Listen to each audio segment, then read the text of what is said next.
And good morning, everyone. This is Matt Waldman at the RSP Film Room. It is a hoodie Friday for me. I think it's the Belichick day at the office.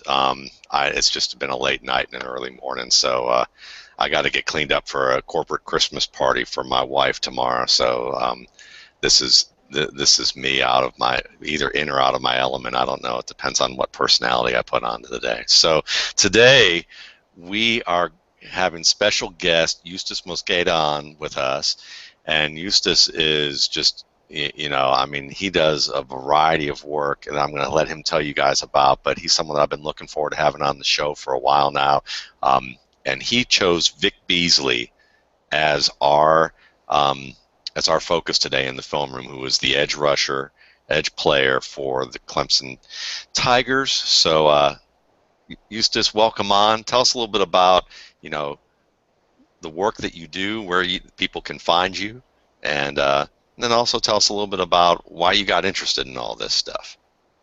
Oh man. Okay.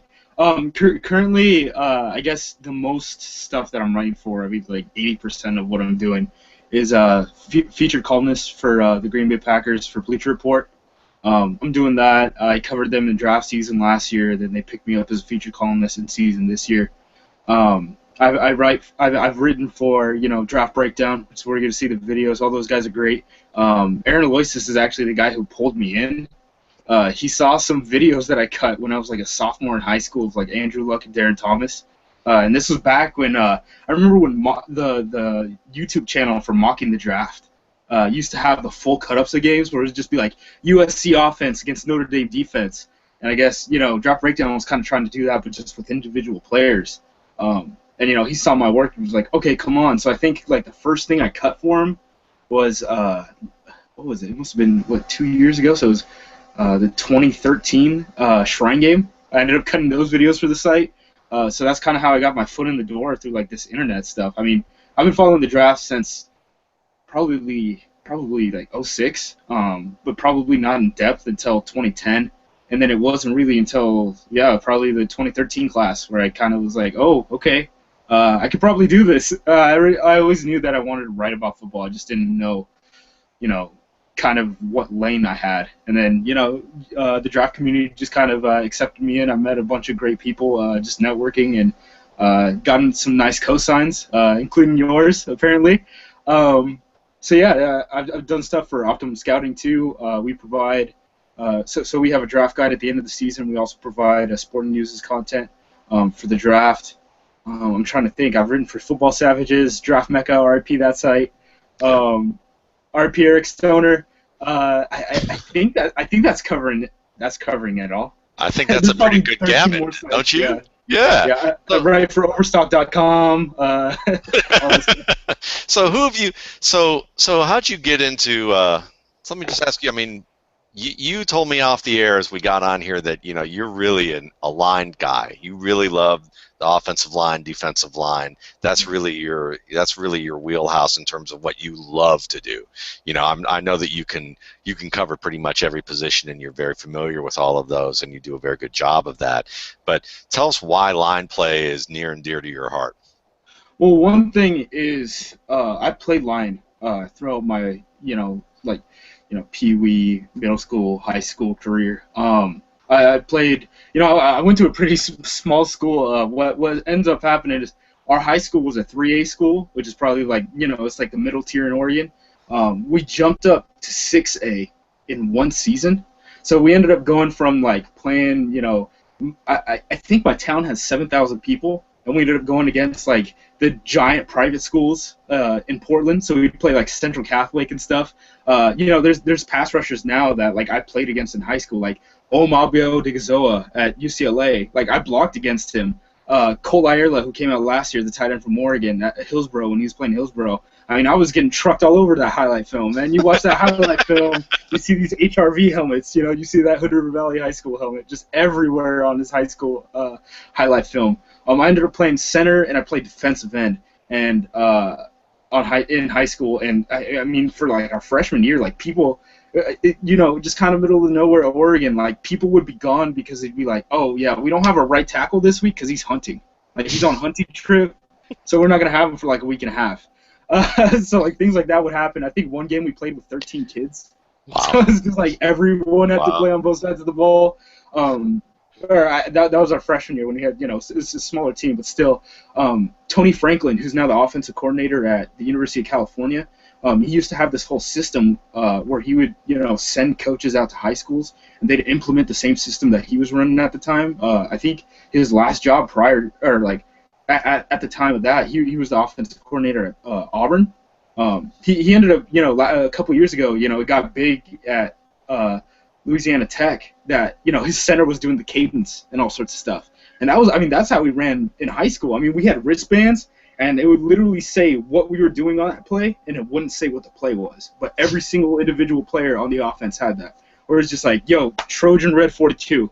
All right, so, gap on downs. Just say God. So gap on downs. All right, that's how I'm blocking. Someone in my gap, someone on me. Nope. All right, down block. Find someone.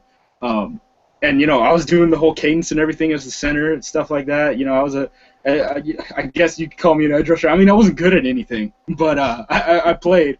I ended up blowing out my ACL that freshman year. Rehabbed my entire. I actually ended up blowing. The unhappy triad is what they call it. You blow out 3 ligaments and your meniscus. So I did that. Rehabbed. That entire year. Rehabbed my entire sophomore year. Ended up coming back. So before my junior season, working out in like spring and summer, and then I ended up spraining it again, my ACL. And I was just like, all right, well, I guess football, I'm done with that. I can't do that. Luckily, though, I got into teams early that were successful in my youth, so they really intrigued me, and I was like, oh, how does this work? So on Saturdays and Sundays, I watch Marcus Mariota and Aaron Rodgers. That's not a bad life. That's not a terrible life. I could have picked worse teams. Right. Right. So tell me about. Go ahead. Oh, no. That was pretty much it as far as how I got into all of this. And then, like I said, Aaron just picked me up out of the blue, and I was like, oh yeah, sure, I'll write for the site. And then people thought I was cool or something. I don't know. People started following me on Twitter, and that was that. Well, good deal. Well, we're glad to have you on. So let's talk a little bit about Vic Beasley. Why'd you choose Beasley? Why you like him? What is it that you want to show people today about him that makes him such a good prospect? Well, one thing, I think he was the best senior that returned. To me, if I were Atlanta, and I know they really wanted to get a tackle, I mean, I think it came out publicly that they wanted to trade up for Jake Matthews to secure that. So obviously they love Jake Matthews, and that was going to be the pick. But if I were sitting there at, I believe number 6 is where they were picking because Oakland was 5 and they got Mack. If I were sitting there at 6 and Beasley was on the board, I would have taken them for him. Just because they needed a pass rusher so badly. And I really think Vic Beasley is a very rare talent despite his flaws. And the reason that I picked this Florida State game to show is because it shows, his peaks and also his valleys. He has definite flaws, but he has definite ways in which he could win. That's pretty much why I like him. I mean, I don't know how much you want to get into this, but he's listed at about 235 pounds right now. When you match up the density between Cameron Ervin, the left tackle for Florida State, who he's going against in this tape, and him, the difference between he and this college left tackle, who people were talking about as a first-round pick, is the difference between Cam Ervin, that same left tackle, and someone who's 5'8", 380 pounds. Vic Beasley's a very light pass rusher, and he's going against a very large man, but he's still able to win in some ways, and I think that's very important. And this is probably the best tackle that he saw all his senior season.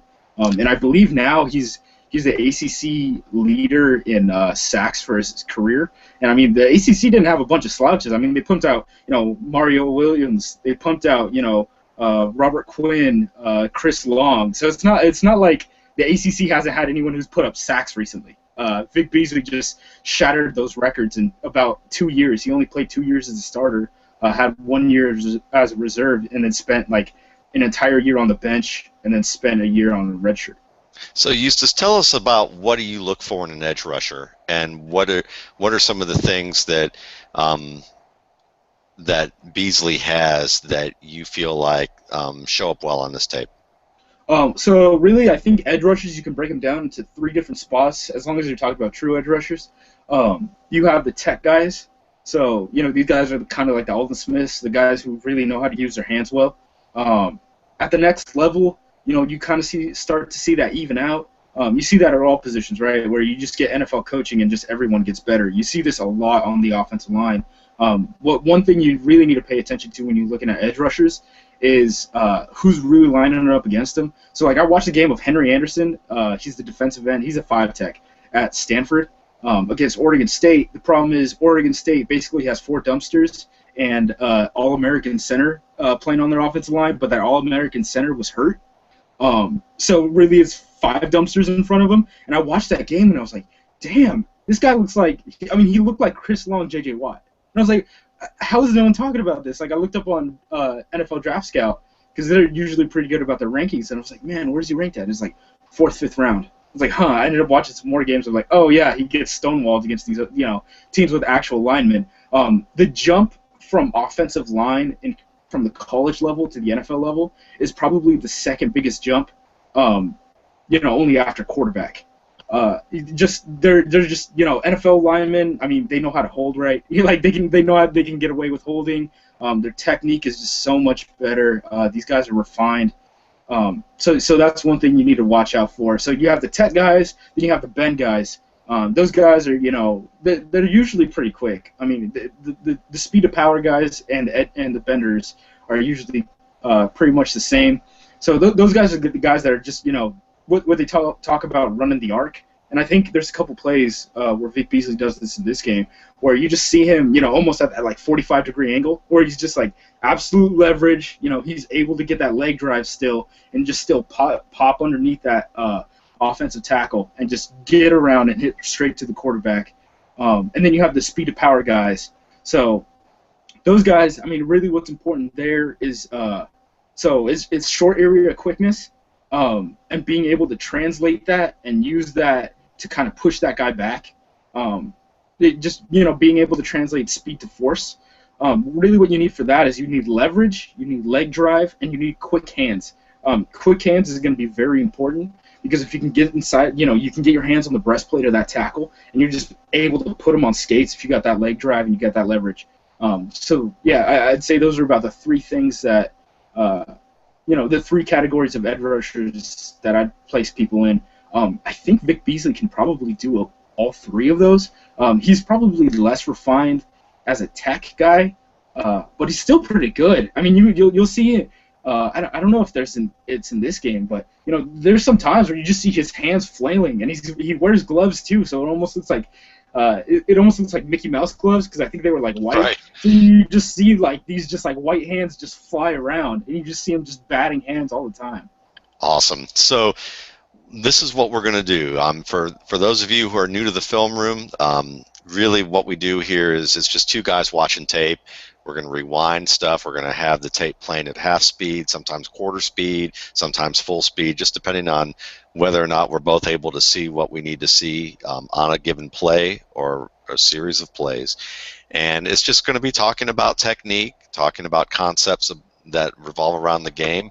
We're probably going to bleed into what's going on with this left tackle and talk a lot about this tackle Irving, which is somebody that Justis brought up, saying that we could talk about his prospects because he's been talked about as he mentioned, as a 1st or 2nd round grade type of guy. So it gives us the chance to talk about 2 guys in one really on this particular tape with FSU.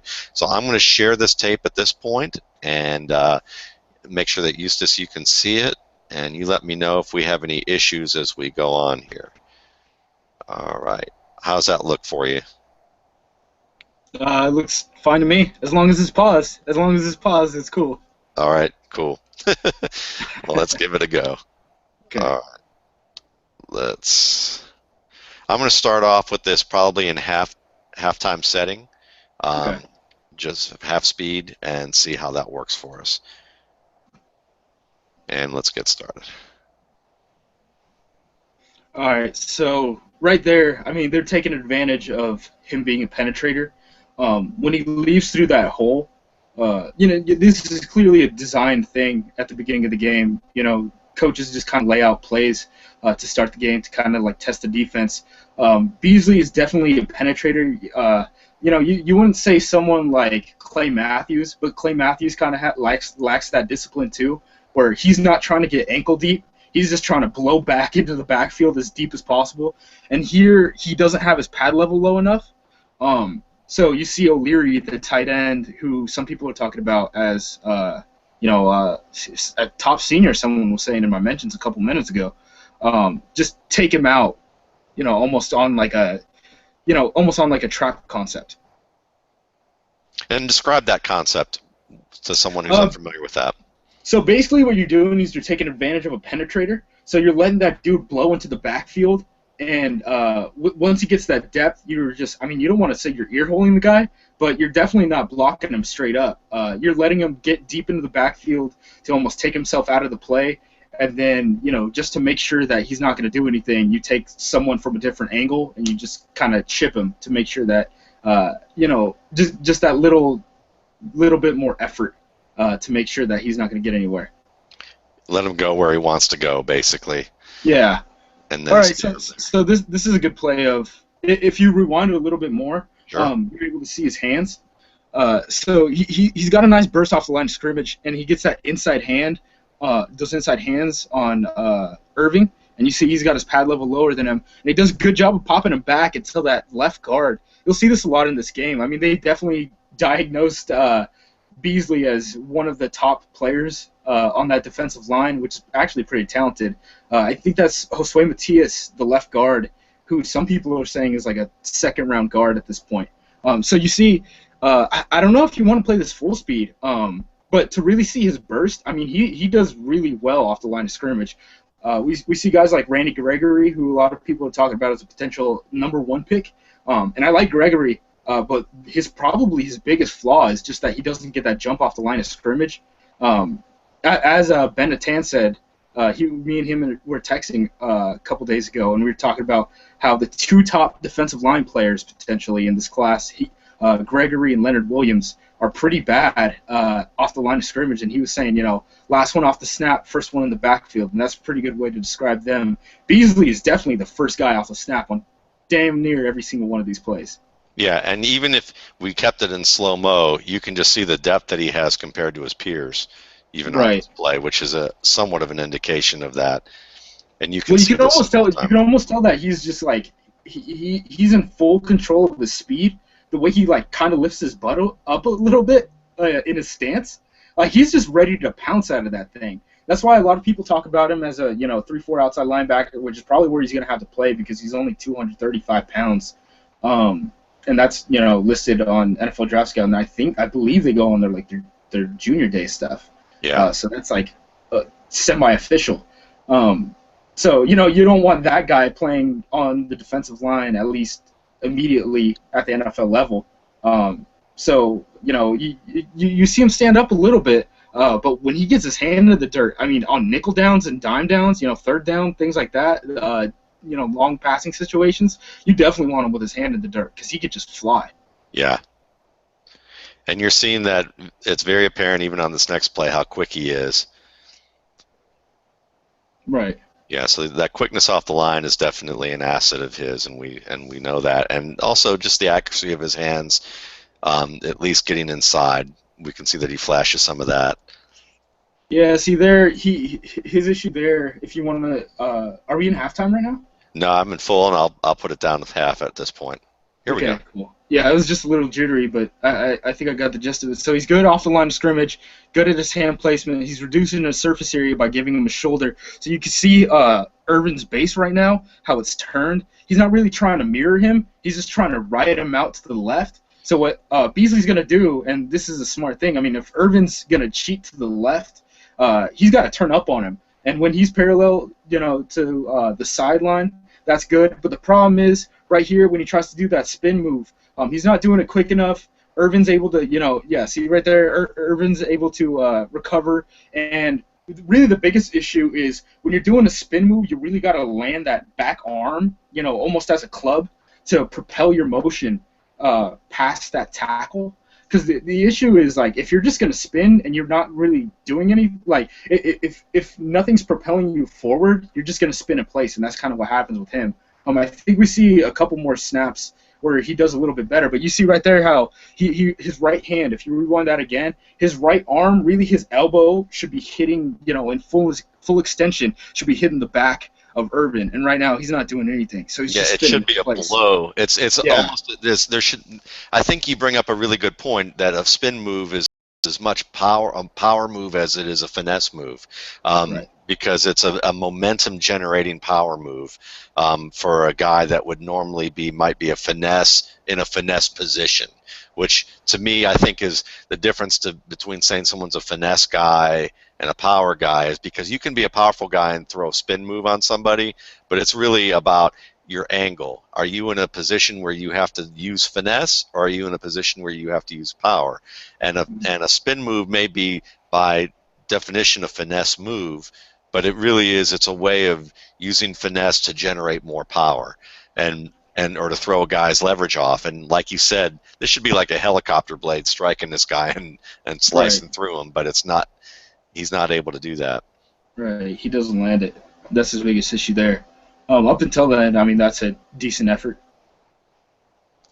All right, so here we go. So it's third down, so we'll probably see him go off good. All right, so there he's just testing him. I mean, it's not really a big deal, but well, actually, this is kind of a big deal. I like guys. So he's bobbing his head to try to test Irvin to see if he'll jump, instead of like shuffling his feet and slowing down. I mean, you guys are deep into skill positions. Do you remember that the Anthony Thomas game against I think it was like Washington State from his sophomore season, where he was returning a kick. I can't remember if it was a punt or a kick return, and he just kind of bobs his head back and forth, and he ends up juking out. Like he ends up like just destroying the guys on special teams that are trying to stop this touchdown, because they just bite on every single one of his head bobs. So one issue when you shuffle your feet and you try to beat a guy almost off the line of scrimmage as a pass rusher is you're slowing down. You're not getting anywhere, and the quarterback's going to get that ball out. So if you're going to do something and you do it with your head, I mean, it's not slowing down your feet, so I kind of like that a little bit. Yeah, and I think that head fakes are also often very good things to do, whether it's a skilled player as a running back or wide receiver. I was showing a clip that I like to show every few months just because it makes me smile, is watching Marshawn Lynch put a head fake on Ray Lewis that drops Ray Lewis to his knees, on a flat route. That is just probably one of the more insane, demonstrations of a head fake that you will ever see. Put on one of an all-time great player. So yeah, I mean, I think that's good, and it points to another thing about defensive end play, is that this is a feeling out process. It's like a boxing match. You're feeling out a defender. You're setting up a defender for other moves later on, or an opponent for other moves later on, and that's what he's doing here. Part of this is testing to see how he can set up Irving, later on in this game. Right, and you're not able to get pressure on every single play. If you were, I mean, you'd be regarded like J.J. Watt is. I Yeah. mean, no one's really able to do this every single play. So to see at least, differences in effort when he's not able to get home or create pressure or anything is nice. And this is a backup quarterback that's in for Florida State, for those of you who don't watch college football but follow the draft. Right. Absolutely. And we've definitely profiled Winston here, in recent weeks. So, yep, if you're looking for him, then not going to find him in this game. There he goes again. See, he's got that inside on him. That's one thing where I mean, hand placement is so big. You really see like the offensive linemen who are unsuccessful transitioning from the college level to the pro level. I mean, ask a Kansas City fan to watch their right tackle right now. I mean, Fisher's just catching bodies. And this is what people talk about. For people who don't know, this is what people talk about when they talk about catching as an offensive lineman. That's when, you're letting a dude push into your chest. And what you end up doing is you end up grabbing, like, their shoulders, or you end up catching, like, their pads. Yeah, that's just an issue. I mean, Beasley's got quick hands too, which kind of separates him a little bit. So like even Clay Matthews, when Clay Matthews know, if for some reason you have the old draft like I do, because I'm super nerd at this kind of stuff, you hear like Mayock talk about how Clay Matthews' issue at the Senior Bowl was that he's small and he doesn't have the longest arms in the entire world, and his issue was that like he hung his arms down too low, so by the time he was ready to punch, it was too late. Luckily enough, you know, he got matched up with Kevin Green as a pass rusher coach at the next level. Beasley's got to figure it out already though. Like he can already get inside the chest of damn near anyone in college football. Yeah, and I mean, you look at Irving here, and we'll talk a little about some offensive line play, and when you talk about Irving at this particular play, I mean, this is a one-hand technique that he's using at this point. It's something that Lance Zierlein talked about with the Brandon Scherf video that we did earlier this year. And the hips he didn't open the hips too early. So, I mean, he's got a pretty good position. He's getting pushed back a little bit here, but, this is a quick play. So this is something that he's aware of. He's aware that he's running a quick play and that he can give up a little bit of room like this as well. And, I'd say overall that's not bad technique at this stage for what he's doing. Right, and for those of you who don't know why they use a one-hand technique, one arm is longer than two arms, which kind of sounds dumb when you say it out loud.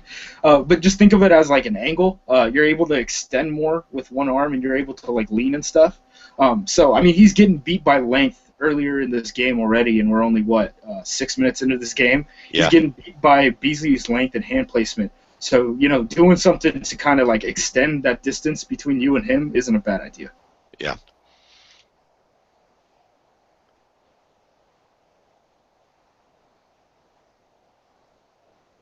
There we go. You see how deep into the backfield he is already. Yeah. Yep, and he's got placement. He's adjusted him.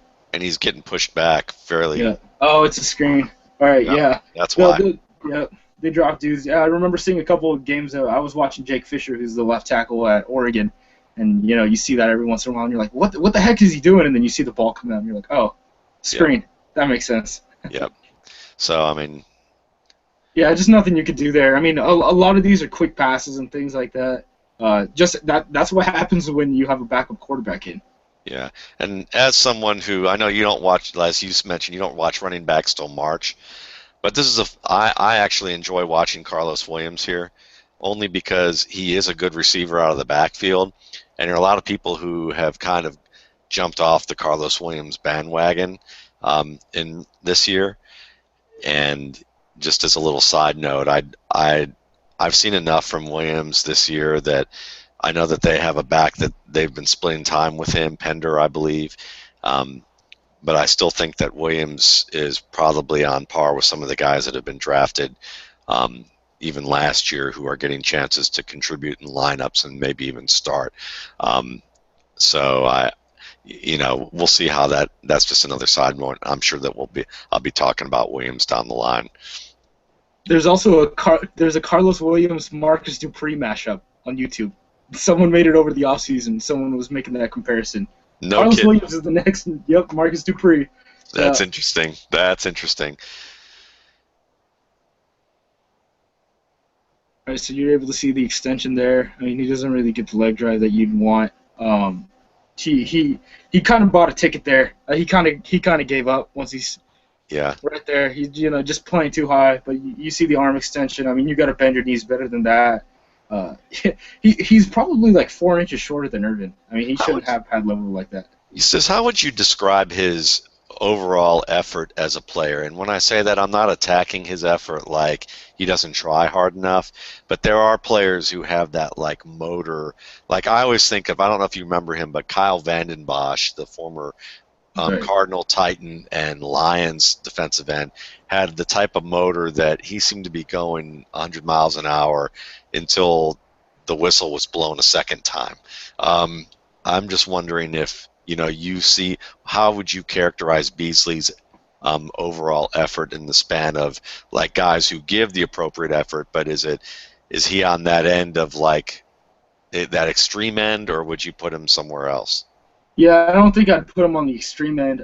I'd probably say he's average. I mean, he doesn't have a bad motor, but it seems like sometimes like he can get washed and then it'll just be done. A lot in this game. I mean, you'll see, like I said, they definitely diagnosed him as the top priority on that defensive line. And you'll see, two guys who people are talking about as top, 2-round picks take care of him in pass pro on the same play. Yeah. So when that happens, I mean, there's not that much you can do. I mean, a double team is a double team, especially when you're playing against probably the two best offensive linemen on Florida State. And that just kind of happens. You get washed on some plays. Yeah, and occupying 2 players gives room for what we just saw. So. Mm-hmm. And, another thing, just as a general note on edge rushers, is a lot of people put weight on motor for edge rushers. People don't realize what kind of rotation they're on compared to NFL. NFL players will rotate out. Generally, if you're good and you play defensive line in college, you're playing a lot. So right here, is this the same play? This is not. Could you rewind that one? Yeah, absolutely. You can see the heavy hands of Beasley right here. So he's going against Nick Leary first, and he just throws him to the ground. He's just done, and then he just makes the play in the backfield. I'm not totally sure Beasley's best fit in a 4-3 isn't base linebacker, like playing will or playing strong outside linebacker. That he's able to make a tackle in the backfield in the run game. He's able to take on a block from a tight end who's probably going to play in the NFL and get drafted this season. That's just a good overall play. Yeah. You see that nice base. He punches him right. When a guy's leaning out like that and you're able to hit a dude, square with nice power, I mean, that's kind of what happens. Yeah, and this is a good example of a player who's very concerned about Beasley's speed, because I've watched enough Nick O'Leary that I can tell you that he's a pretty good pass protector for a college tight end. I've seen some good games from him against Notre Dame, one in particular, where he showed some pretty good skill as a pass protector when used in that capacity. And he's used in that capacity a good bit, but watch him open his hips to the outside very early. It's very early because he knows that Beasley is too fast for him. And Beasley knows that Leary knows this right away. So Beasley lets him take the bait by taking one more step outside, and then it's back to the inside and shoves him aside with that punch to the chest. And that's all about leverage and reading what your opponent's going to do. And your opponent's like, look, I can't let him beat me outside. And it's also more of a telegraphing it, and Beasley reading that it's a draw. He's trying to get Beasley to run out this side, so moving out to this was a little bit early, but he protected the inside here, but this one little turn that he made just there was a little too much. Yeah, you see that left leg, and that thing's just ready to buckle down. That thing's just ready to drop. Yeah.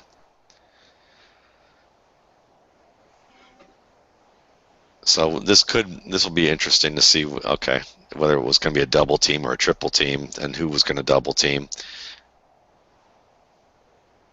But now we know. For a minute, I was going to say, are they going to put a back and a tight end on him? And I'm thinking that's not going to be very good. But they switched. Yeah. They did a little crisscross with the tackle and the tight end there. Just seal them on both sides. Dang. Yeah. That's cold. Yeah, like I said, people make Beasley a priority. Yeah. And I think that, so the first couple games of the season, a lot of people said, Vic Beasley isn't matching his production the last season and all sorts of stuff. It really wasn't until this Florida State game that people started getting back on the Beasley train. One of the reasons was because Crawford and I believe another starting defensive lineman on Clemson were suspended for the first few games of the year. So, just imagine if, teams had to go against Vic Beasley, but then also didn't have to deal with 2 other starting defensive linemen. So right there is what we talk about when you talk about, like, running the arc. That's exactly what he's doing. He gets that little slap early. He shows some bend.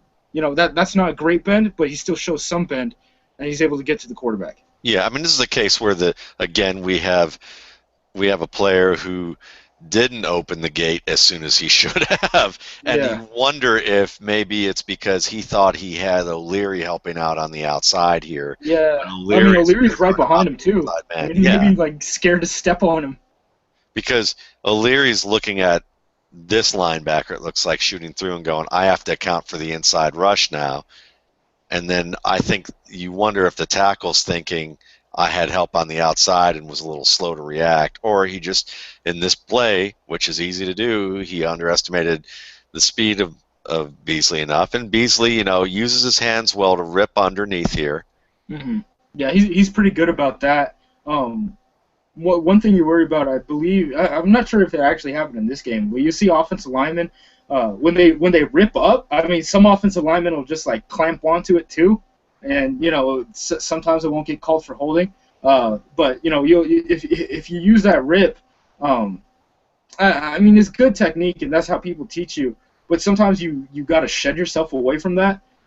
Just because dudes will just hold on to you, and if they're holding on to you, you're not getting to the quarterback. Yeah, and on this play, I think the tackle was so far out of position here to be able to do anything remotely other than push that Beasley's rip was, and it was a fairly violent rip. You just don't see the impact because he's not hitting anything but air.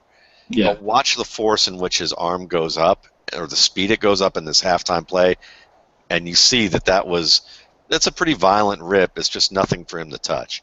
And I think that if he were facing a man who he had to rip into the arm a little bit more, you would have seen the arm probably recoil a little bit more. Right, and he's very violent for his size. I mean, you wouldn't expect it because he's, I think he's 6'2", 235. Yeah, he's an H-back. Yeah, for a guy, I mean, he was a running back in high school, and he was recruited as a tight end.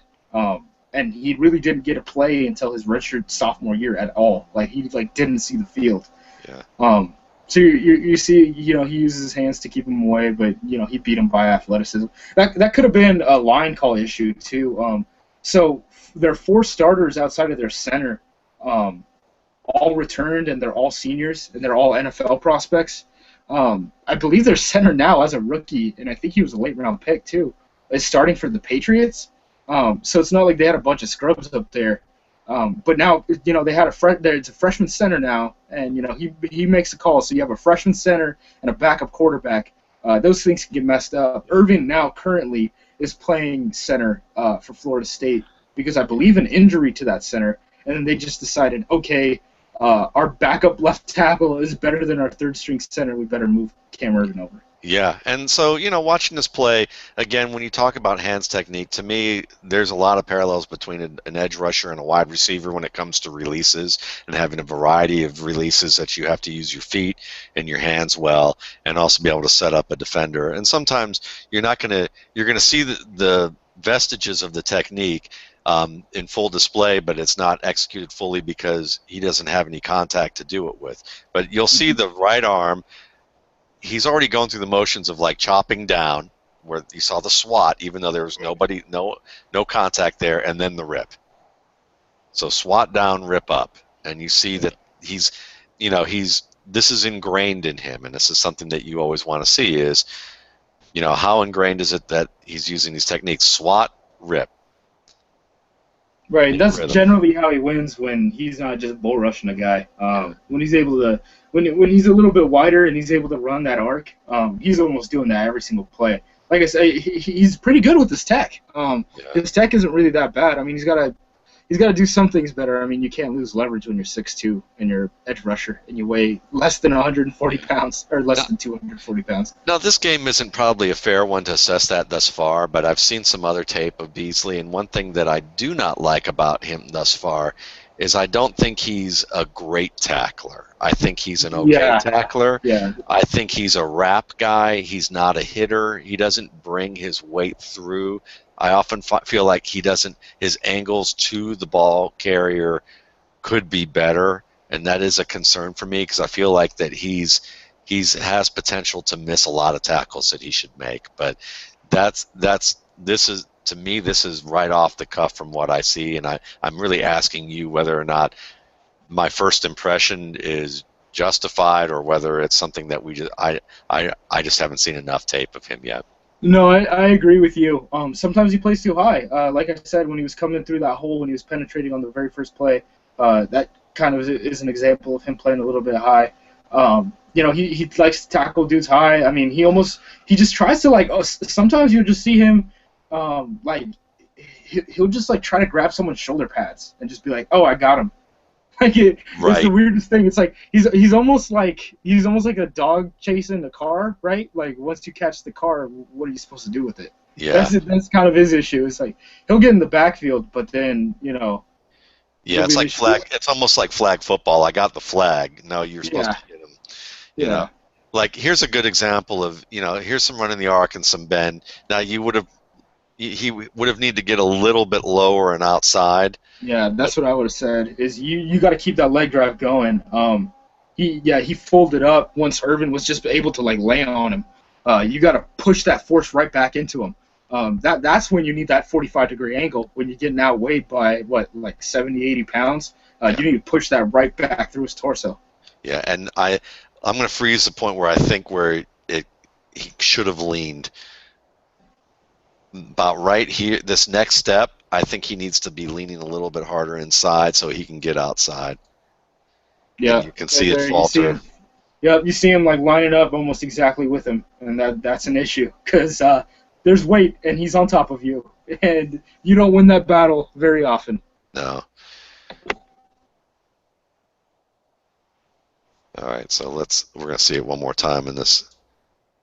And once he gets that hand in the back, it's probably over anyway, just from the weight Yeah. standpoint. He didn't get in, he wasn't inside early enough probably from the get-go. Let's see if there's, and this is also very common with wide receivers. The more I watch defensive ends, the more I think of wide receivers. And I see parallels with that, the way I see parallels with running back and linebacker. And I think the reason being is it's often about how you release into the man and how you sell what you're going to do. With a wide receiver on a release off the line of scrimmage, you need to sell that vertical route. And sometimes that means that you really want to release into the body of the defender so that you can use your hand technique and your feet technique so that when you use it correctly, you get that instant separation right away rather than veering away too early, and the defender having the time to just kind of stay with you. Because, you know, college guys tend to go, well, I'm fast enough, I can just avoid him, as opposed to if I use my technique right, then once I get really clear separation, then I can turn on the afterburners and position and have position on him, and position matters more than the speed. And here I think it's more like I'm going to stay outside of him as much as I can until I have to engage him. Whereas I wonder if He if he almost could have comes, pulled the spin move off of that. yeah, If he could have landed that club, yeah, that actually would have been a really nice opportunity because he was leaning on him, and that's why he was able to fold him up. If he was able to slow down his momentum a little bit and get that spin off, land that club, I think he would have gone straight to the quarterback. and Because part I of think it's Carlos Williams was out too. in being inside just enough when you start.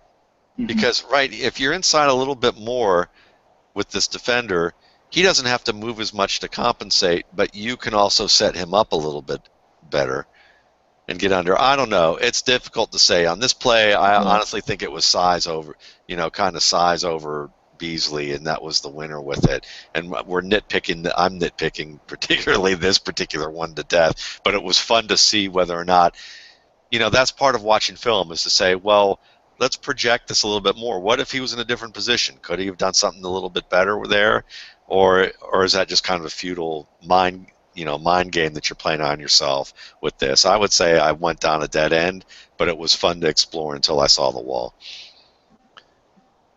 Yeah, it's always fun to see these guys. So right there, you're able to see nice change of direction skills.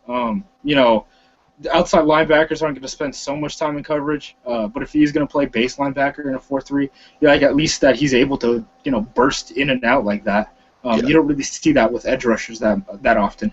No. All right, so let's see what we got here.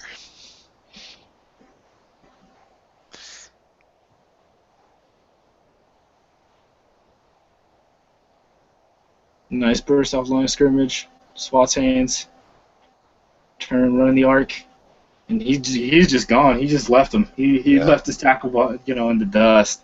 And he still wasn't quite low enough and angled enough the way that you'd love to see ideally, but Hmm. but it's still, the speed and the turn was still very good. And then the finish, that's what I'm looking at. Is like that finish, I'm going, you have enough of an angle right there where I'm thinking I would like to see that quarterback's head jerked back. Yeah, you can blast through him. You can really blast through him. But yeah, he just leaps, wants to be a hero. Yeah, to me, Yeah. this is a play that it's a it's a good play. I mean, it's a very good play. What I wonder about is when he hits Ben Roethlisberger on this play, Ben just does he shrugs him slide? off. Yeah, does he slide off him as Yeah, Ben Ben just Roethlisberger steps over continue him. forward and just like continue to move his legs through? I don't know, but that's the questions that you'll want to see is when he faces a Roethlisberger or a Kaepernick or someone with size in the pocket and strength. But again, swat and rip. Nice. It's a decent bend. You know, I mean Yeah, I mean, the it's potential's not great there. bend, but you see, yeah, you see a little bit. He's able to bend the edge. You just got to find more examples, I guess. Yeah, Yeah, the couple bends that he has right now aren't that great, but he can do it. Oh, there you got it, Irvin bad. yeah, yeah. He's lucky that guard was right there. Yes. Because Irvin was biting out, and Beasley just instantly was like, I'm coming in with that little swim, that inside swim. Yep. That's a That's what I mean. That's what Jadeveon Clowney did to everyone in the SEC last year. It's just people were just terrified about his speed on the edge. So they're just like, oh, we got to overcorrect, and then Clowney would just dominate with that inside swim and just get in the backfield. yeah. The gate's wide open right now. Watch him when he lands these feet, though. I think his base is just ginormous. Yeah. Yeah. Oh God. Yeah. Yeah. That's a bad play. He's lucky he had a guy right there next to him. Yep. And Florida and Jimbo Fisher and company were like, okay, we're just going to put a wall up on Beasley's side so that hopefully just a few water droplets trickle through because we're not going to, we don't want the whole dam to fall, but we'll have a few droplets here and there if that's all right. He got him good. Yeah. Oh, this is the when he ran the arc. Yeah. Okay. Just cutting back and forth. Okay. No, it just jumped to that. I Yeah, think that's you're right. You're right about him not being a good tackler. That was one of probably my biggest knock on him, outside of his weight. whoa, He tries that to was do a little sweet. spin move. Yeah. He lands that club now. You see that? Yeah. He landed it. And You see a lot of guys from Missouri do that. They love those clubs. They love just bashing people with their arms. yeah. And this is this is the setup coming to fruition. From earlier in the game, from the first quarter. Now we're in the late second quarter, and now the inside moves are working very well for him. It's just a matter of the fact that the guard has been told, I don't care about your man so much, just get a little punch on him and move to the outside to make sure Beasley doesn't come through. Yeah. There's I not mean, much I'm you can do when you're exaggerating. playing 2-on-1. Yeah.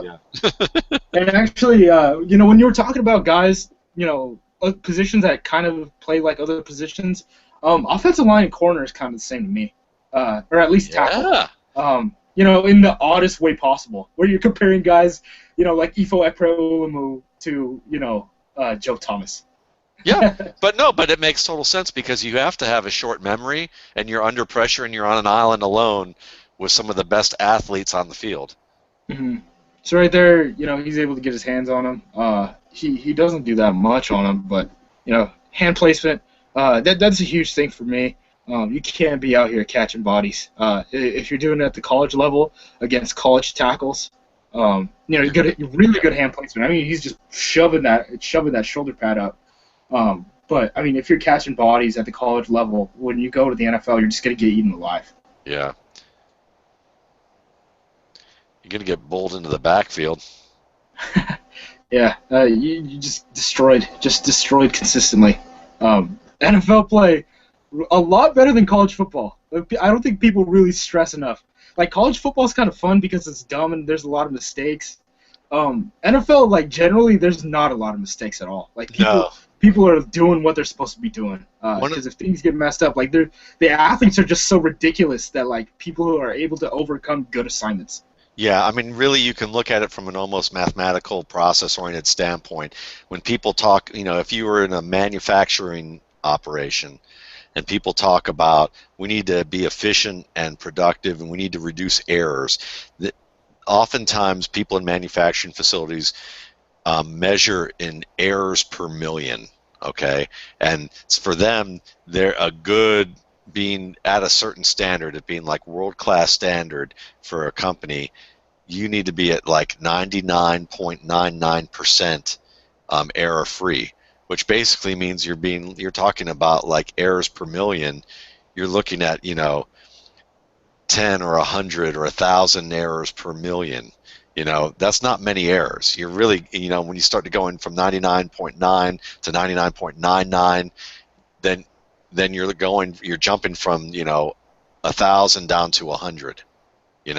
So when you talk about football players, if college football players are the top 1% of high school players, then you're talking about probably, and then college pro players are the top 1% of high school of college players, then you look at the errors per how many plays that they have. And I tried to like estimate it at one point, and you would say that a guy made maybe 3 to 4 blatant, an all-pro in the NFL makes maybe 3 to 4 blatant errors per season. Like I'm talking like blatant that weren't caused by an opponent doing something to him. Just a complete mental or physical error. You're talking about that few, and that's it's a huge difference when you're Yeah. talking about consistency. The pros are consistent at what they do. They're being a good athlete is a fundamental thing, and then you have to be mentally consistent, and that's a part of this that in college football, even in the SEC or the ACC, there's there's maybe 2 to 3 guys who are athletically dominant on each side of the ball, maybe, Yeah. and then when they get to the NFL, they're just like everybody else. Maybe there's Yeah, I mean, one guy. you watch Greg Robinson now. I mean, Greg Robinson was putting all sorts of dudes on skates at Auburn. Yeah. You watch Greg Robinson now; he's just another guy in St. Louis, which is not saying that he's any bad. It's just, you're a He's, rookie and you're playing in the NFL. Unless you're Joe Thomas, like you yeah. don't. Yeah, you're not a freak. So there you see, it's pretty bad pad level, and he's Irvin's able to sink and anchor. But once again, Beasley's got those inside hands. He's got to fix his leverage. Yeah. But that's one thing I kind of like about Beasley. I mean, you don't want to say you like things that are wrong with the player, but he's not finished yet, and he's good. I think his burst off the line of scrimmage already is really, really good for NFL standards. Right. And So his hand quick is really, really good too. what did you not like about this particular play with Beasley? I think as the play goes on, you see him. So his hips, he's extended out, so he's not able to like really push through his hips. You almost see him like as that flat angle, right? Whereas you kind of want to see that those knees bent in and him just driving through, so that when he really needs to, right here, when if he pushed his hips through, he wouldn't do very much with it. If he had his knees a little bit more underneath him, Yeah. I think he would have been able to get more drive, and he would have been able to get that extra pop. What you see Irvin do is he just gets down, sinks, and just sinks that wide weight and base right there, and it just kind of puts an end to his pass rush. And to me, it's really a matter of an extra step once you make contact with your hands, driving inside before you lock out your arms. And like here, the arms are in, but next step, it's like, Yeah. and as you saw back here that the knees and hips, like you said, aren't bent fully. He's a little too up and down. Like right here, he's a little too up and down. He leaned in too early. It's like he leaned in to get into Irvin's body too early right here to attack, rather than maybe take one more step or keep his hands high, but drive the hands in here. Oops. Here, as opposed to where he did a half step earlier. Mm-hmm. And as a result, he's getting some push, but he's not getting the push that you would really that you'd ideally want to see. Yeah, that wasn't a difference maker on the play. It kind of showed some traits that he does well, but that's not necessarily what you're looking for right there. Yeah, you just see him sink. You just Yeah. see him sink in and just stop that thing. And That was a good play by Irvin. yeah, and That's why a lot of people talk about him as a center prospect now. Now that he's been playing center, I think Florida State flirted with it for like 2 weeks because of I think their center was sick or something. yeah, They flirted with that idea, like they had him in practice doing it a little bit yeah. before he actually made the move in game. And I think NFL Draft Scout now has him as like their top center prospect as like a first, second round pick, which is Well, what he was thought of as a tackle prospect last season. I think that might make more sense for him as a center than a tackle. I mean, one of the things that you do see here that's a little bit damning on both players is, and it's damning for this play, so don't say it's damning. I'm not saying it's damning for them as prospects overall, but it's, if this is any indication of what we'd see over a series of games,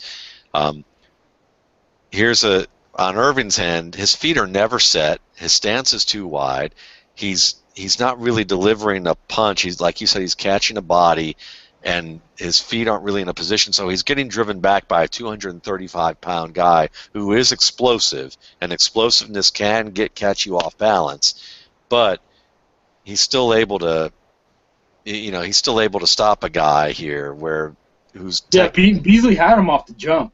yeah, He just messed it up, going through the play, and Irvin was able to take advantage of it. yeah, You definitely want to see quicker hands and stuff, though, because like even at center, you're not going to see the burst on a week-to-week basis. But if you're going against a healthy Geno Atkins, a Jarrell Casey, a Mike Daniels, someone like that, it's gonna those guys are gonna blow past you if you don't get those quick hands on them. Yeah, and you need to, and he won't have to move as much side to side in a way where maybe, he can maintain position and use his strength a little bit better. But the fact that he barely was able to contain Beasley and Beasley blew the play is an indication that why some teams may be looking at him as something other than a tackle. Right. If that's a habit, it might have just been one bad play. But he just has issues on the edge. I think that's his biggest issue. Is when he goes against speed rushers, he just can't hang for very long. I mean, guys start taking advantage. Like there, he was all twisted up.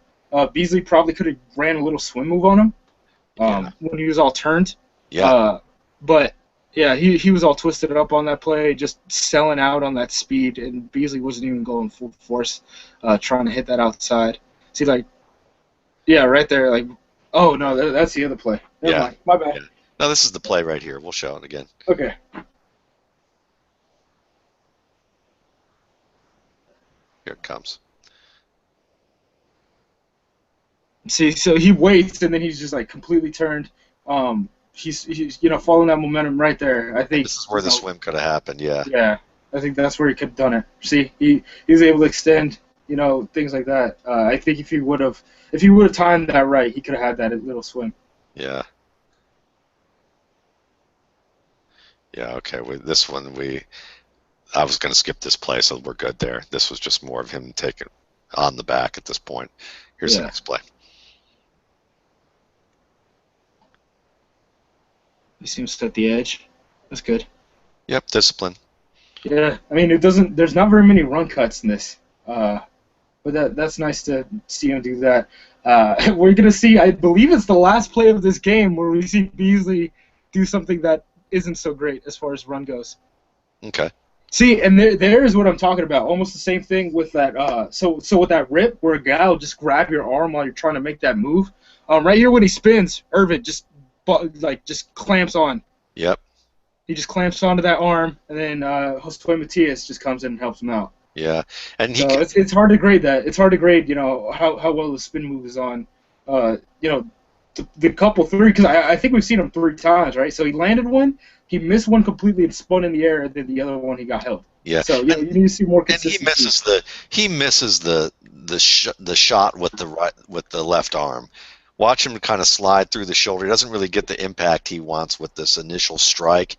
He wants to strike that shoulder here, and get Irving moving backwards even more, or get the left pad of Irving turned with a strike so that he can spin off of that. And you see it misses. It's like a jab setting up the hook. There's the jab. There's the hook. but the jab misses, so it doesn't help out the impact of the hook if you're looking at if you're thinking of it from a boxing standpoint. Right. And that's kind of what they are. I mean, to be totally honest, pass rushers are kind of, like boxers. A lot of punching, a lot of setting up.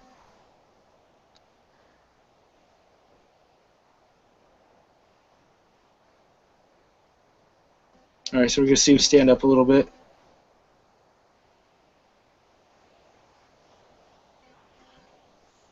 Okay. Keeps outside containment. That's what you want to see out of a defensive end of 4-3.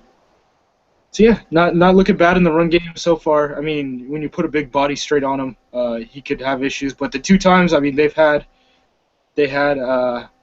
what's his name, O'Leary on him. He did solid. Yep.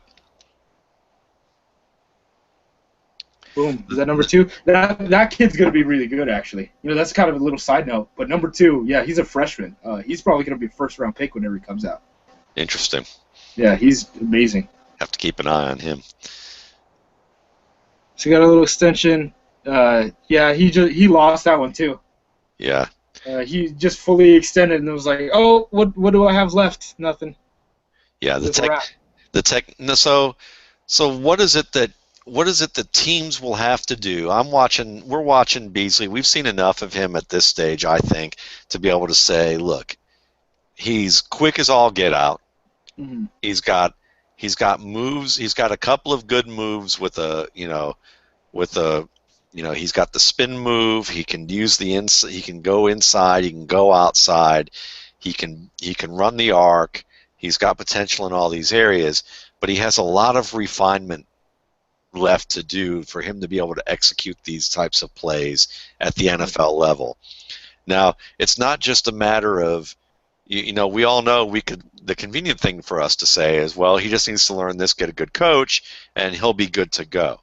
But what are things that we would have to know about Vic Beasley to say, I feel good that he's going to do the work to get this done? Is there anything that we can look on field or look at him or know about him, or that teams are going to have to be able to do to say, I'm confident that this guy's going to be a student of the game and he's going to really work his butt off to do this?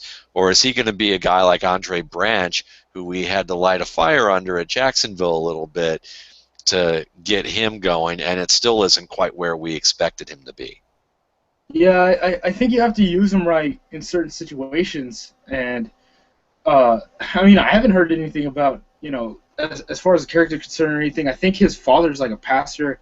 And I think he's some world-class piano player, actually. He's actually crazy good at the piano.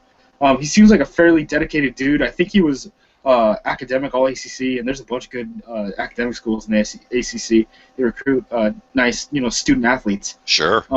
So I don't really see any concern there from the most surface level ever. I haven't talked to anyone that's ever talked to him, and it's that as far as I know. That's good to know. So, yeah, I mean, I think right now, out of the box, what you're going to get is a guy like Bruce Irvin. But I don't think that's a bad thing. I think a lot of people think Bruce Irvin was kind of like a bust for a first-round pick. But I don't think those guys are done. No, not at all. Coming out. I mean, it was really rare to see Von Miller and Clay Matthews just burst. As soon as they came into the league, it was like, okay, these guys are here to stay. Bruce Irvin has had some nice moments this season. Yeah. He has had some nice moments. Yeah, he was suspended last year, and then he didn't see much. But I mean, even his rookie year, I mean, he looked nice for a couple spots. That's kind of what I think. Quietly, Jacksonville needs a pass rusher. I wouldn't be totally opposed to Vic Beasley playing in that same exact role as Bruce Irvin was. Bruce Irvin did in Seattle in a similar defense. That I feel like that would be really fun. Yeah, they probably moved back. Too. Yeah, he was hurt. Oh, can you rewind that one? Sure. Okay. Was that him coming off the edge? Yeah, right off here. So he dodged. So he just dodged 2 guys. Just no one got him, and then Matthias tried to get him, and he just swapped him away. I mean, that's good. I mean, at least he's not slowing down through traffic, I guess you'd say. Sure, he maneuvers it pretty well. I mean, he maneuvers it like a ball carrier would, in the open field.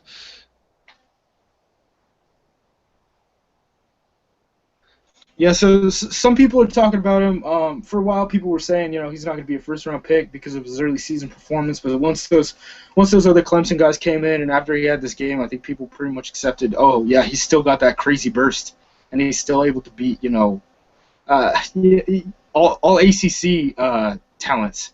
I believe Irvin was all ACC, both tackle and center. He was like I think he was like a first-team tackle and a second-team center, even though he hadn't played that many games at center. So you mentioned Jacksonville as a potential landing spot. Where else Right. would you like to see him? Like, would you like to see him as a 3-4 outside linebacker? Would you Yeah, prefer? I mean, like I said, Atlanta, the way their roster is built right now, they for some reason thought it was a smart idea to build a roster without any pass rushers, like any quality pass rushers on that entire team. Yeah, They basically have a 3-4. They have like a 3-4, basically like personnel, playing the playing four. 4-3, Yeah. but with no edge rushers. So it's like the worst thing for like today's NFL. Like Yeah. if their secondary didn't step up this year, it could be a lot worse in Atlanta than like what it is now. Oh, absolutely. I cover them every week Oh, do at you? a site. I mean, I Yeah. watch the offense, but I see enough of the defense to know exact what you're saying. I've been watching them for years, and I live in Atlanta, so um, Yeah.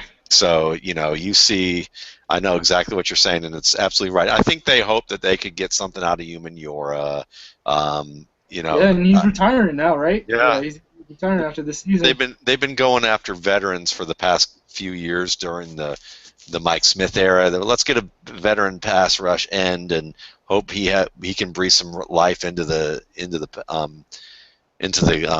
third down area, into the pass rushing game, but it just hasn't worked out. Yeah. So what really? Yeah. If someone came to Atlanta and was like, okay, we're gonna run the 3-4, Vic Beasley would be high on my list to play that right outside linebacker. And why right outside linebacker as opposed to left outside linebacker? Left outside linebacker. I mean, usually you kind of think of left defensively as like the strong side. Um, he'll match up against tight ends. I mean, I guess that's not necessarily a bad thing. You're able to rush him from wide. But usually you think of guys on strong sides as, kind of the heavier dudes out of the two. Okay. Beasley's not going to be the heavier dude for anyone who's playing, anyone who's matching up on the opposite side of him as far as, outside linebackers are concerned. He should definitely be the lightest guy. So right there, I mean, his shoulder's still parallel to the line of scrimmage. It's okay. Okay, run play. Okay, run effort. I mean, he didn't get blown off the ball by a guy who weighs much heavier than him. There he goes again. So behind the line of scrimmage, yeah. And he was also had a lineman at his knees, so Yeah. he couldn't continue to pursue down the line without getting chopped. And I think he was worried about his knees right here as this defender right here falls to the ground hmm right in front of his knee. So he's feeling this guy on his knee. He's not going to be able to pursue after that. Yeah.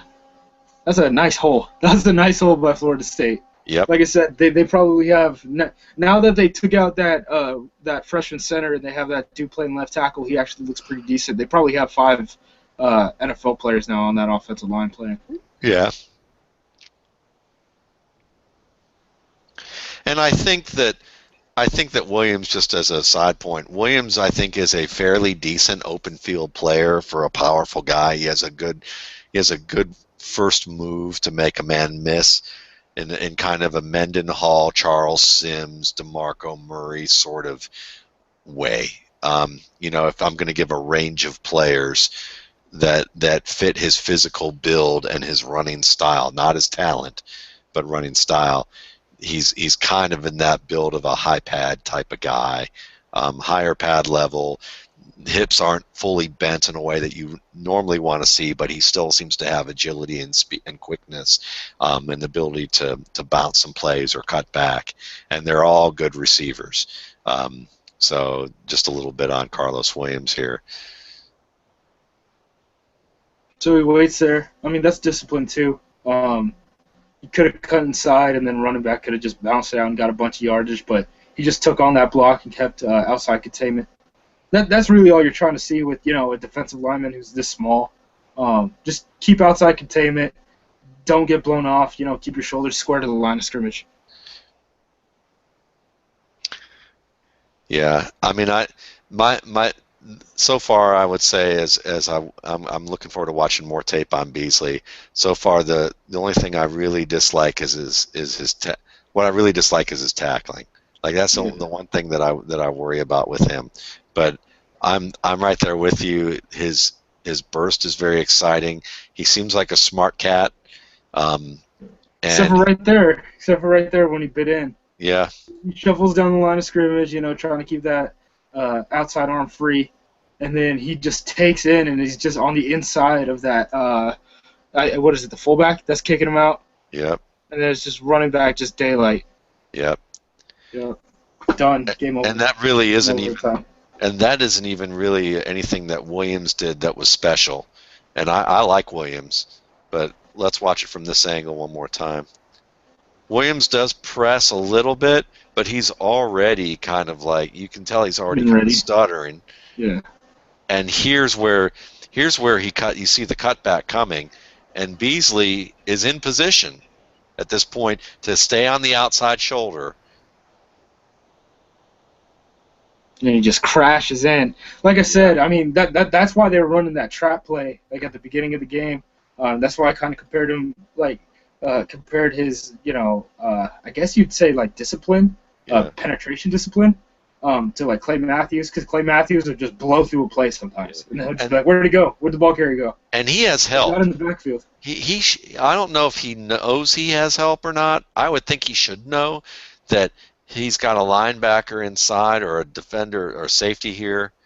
I don't remember what this is, but he's got a defender behind him playing help here who's going to fill this gap inside, and it's like he's oblivious to the fact that his teammate has this gap. Because if he knew that he had this gap, he could have contained that, because here is a nice cut by Williams. This is a nice lateral cut right there to get outside, but it should have been over. You know? So sometimes you see those hero plays, like I said, like when he was trying to rip the quarterback shoulder pads off, you know, stuff like that. When he tried to dive at the quarterback, when he could have just plowed through him, you know, force a sack fumble from behind. Every position trying to be our hero. Every position has players do that, and that's a perfect example of it. Some with running back, they try and bounce outside too much and try and take it to the house. Quarterbacks trying to squeeze it into a window they shouldn't. Wide receivers trying to turn a 3-yard gain for a first down into a 30-yard gain and end up with a 15-yard loss. Marquise Lee, things like that. Or to kill William. I think people just from Auburn. He's a good. I think people would just call him Duke at this point. They're just like, this is way easier. Yeah, Duke Williams. Yeah, right. So, yeah, that's Beasley that we've seen at least thus far at this point. So, good stuff. I mean, certainly, I really appreciate having you on, Justis. It was fun to be able to get your takes about both Irving and Beasley and highlighting things like why he'd be better on the right side as opposed to the left side as an outside linebacker, where he'd compare in a 4-3 and why that would work out. Talking about the use of his hands and how what running the arc is about, and then just giving those types of insights and just seeing the excitement also that you have for the game. It was really a pleasure to get a chance to watch this with you. Yeah, I'm just a nerd. I'm just a nerd out here, just watching these videos. We all are, man. We all are.